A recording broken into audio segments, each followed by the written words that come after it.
Most welcome my friend. आज हम बात करते हैं एचआईवी वायरस के बारे में। एचआईवी वायरस कैसे हमारी बॉडी सेल्स में घुस इंटर करता है, जो ह्यूमन इम्यूनोडिफिशियंसी वायरस है, जो एड्स काजिंग करता है, उसके बारे में हम आप लोगों से डिस्कस करेंगे। उसके mode of actions, mode of replication, फिर से नया वायरल पार्टिकल कैसे बनता है, किस तरीके से हमारी बॉडी सेल्स में रहता है। जैसे ये एचआईवी वायरस है या एड्स वायरस है।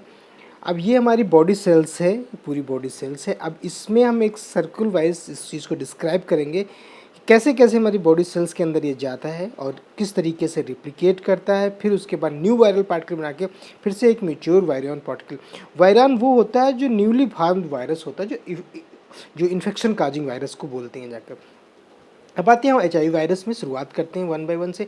ये हमारी बॉडी सेल्स के जो भी आती है, सेल मेम्ब्रेन बोलो या जो सरफेस सेल्स है, वहाँ के अटैचमेंट आते हैं। वहाँ कुछ रिसेप्टर प्रोटीन्स पाई जाती हैं जिनको हम बोलते हैं जाकर CD4 सेल्स। तुमने पढ़ा भी होगा। इम्यून सेल्स जो होती हैं उनके ऊपर एक प्रकार की रिसेप्टर सेल्स पाई जाती है, CD8 CD4। ये जो वायरस होता है एचआईवी डायरेक्टली CD4 सेल के साथ अटैचमेंट करता है विद द हेल्प ऑफ को रिसेप्टर CCR5 या CXCR4। ये उसके साइड में ही होता है, उसके साथ अटैच करके जो एचआईवी वायरस होता है उसमें जो रिसेप्टर पाए जाते हैं उनको बोलते हैं GP120। इनके साथ एक कम्बिनेशन बनाता है नेक्स्ट स्टेप में। जो ये CCR5 थे वो और ये CD4 ये कंबाइंड प्लस जो GP120 था रिसेप्टर एचआईवी वायरस का, उसके साथ बाइंड करके सेल मेम्ब्रेन में एक प्री इंटीग्रेशन कॉम्प्लेक्स का फॉर्मेशन शुरू करते हैं। और ये इन कॉम्प्लेक्स में ही जो एचआईवी वायरस के अंदर जो जीनोमिक स्ट्रक्चर होता है, आरएनए मॉलिक्यूल्स, उसके साथ जो कुछ एंजाइम्स होते हैं जैसे रिवर्स ट्रांसक्रिप्टेज, इंटीग्रेज या कुछ और वायरल प्रोटीन सीधा बॉडी सेल्स के जो इम्यून सेल्स थी जिसमें है उसमें इंटीग्रेट करके अंदर चले जाते हैं। अब यहाँ ये वायरस पार्टिकल्स जो हैं अपने प्रोटीन्स के साथ प्लस जो रिवर्स ट्रांसक्रिप्टेज इंटीग्रेट एंजाइम्स हैं इसके साथ ये रिप्लिकेशन स्टार्ट करते हैं। वायरस रिप्लिकेशन फॉर्मेशन जो रिवर्स ट्रांसक्रिप्टेज होता है ये आरएनए मॉलिक्यूल को डीएनए मॉलिक्यूल में फॉर्मेशन कर देता है, सीडीएनए मॉलिक्यूल्स में with the help of reverse transcriptase. अब ये रिवर्स ट्रांसक्रिप्टेज और जो वायरस की अलग और भी होती हैं उनके बीच में ये डीएनए डबल स्ट्रैंडेड भी बन जाता है with the help of integrase enzyme, उनको दो दो स्ट्रैंड में करता है।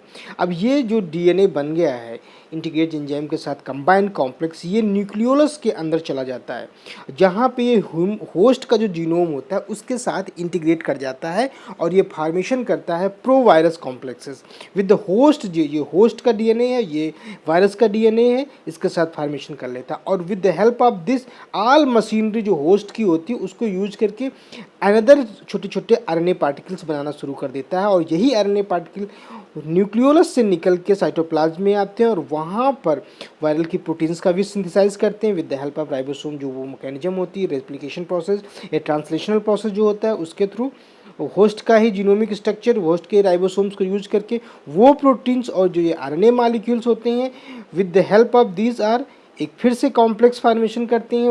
होस्ट का ही सेल मेम्ब्रेन्स होती है उसी को यूटिलाइज करते हैं अपने सरफेस का स्ट्रक्चर फॉर्मेशन में और उस पूरे सरफेस के स्ट्रक्चर को फार्म करते हैं अन्य पार्टिकल सेल सरफेस के साथ एक नया वायरल पार्टिकल्स का फॉर्मेशन हो जाता है। तो आप इस तरीके से देख सकते हैं कि यहाँ पर जो मेन पॉइंट हैं आपको समझने के, एक तो ये है कि CD4 सेल्स को आप समझना, रिसेप्टर जो होता है होस्ट में और इसका रिसेप्टर होता है जाकर GP120। जो को रिसेप्टर्स होता है CCR5 या CXCR5, ये सबसे बड़ा प्रोसेस होता है। फिर इसके बाद ये कॉम्प्लेक्स जो बनता है जहाँ पर इंटीग्रेशन स्टार्ट होता है वो नेक्स्ट स्टेप फॉर्मेशन करता है, जो डीएनए का फॉर्मेशन शुरू होता है और ये कॉम्प्लेक्स फॉर्मेशन। इसके बाद जो सबसे मेन इंपॉर्टेंट है प्रो वायरस कॉम्प्लेक्स फॉर्मेशंस जो विद इन द न्यूक्लियोलस के अंदर स्टार्ट होता है। ये न्यूक्लियोलस है, जो होस्ट का न्यूक्लियोलस है उसके अंदर का फॉर्मेशन है। फिर यहाँ पे ये और जो आरएनए पार्टिकल्स बनते हैं ये आरएनए हैं छोटे छोटे, और इसके बाद प्रोटीन का formation with the help of translational process जो शुरू करता है वो स्टार्ट करता है यहाँ पे।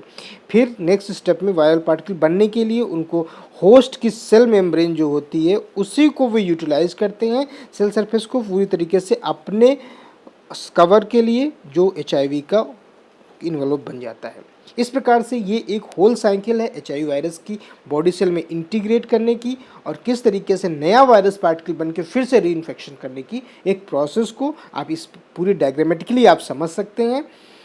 or hope you will understand everything. If you know, you can talk to me in via comment sections. Thank you so much for giving your time and watching this video. Hope you are happy. Thank you so much.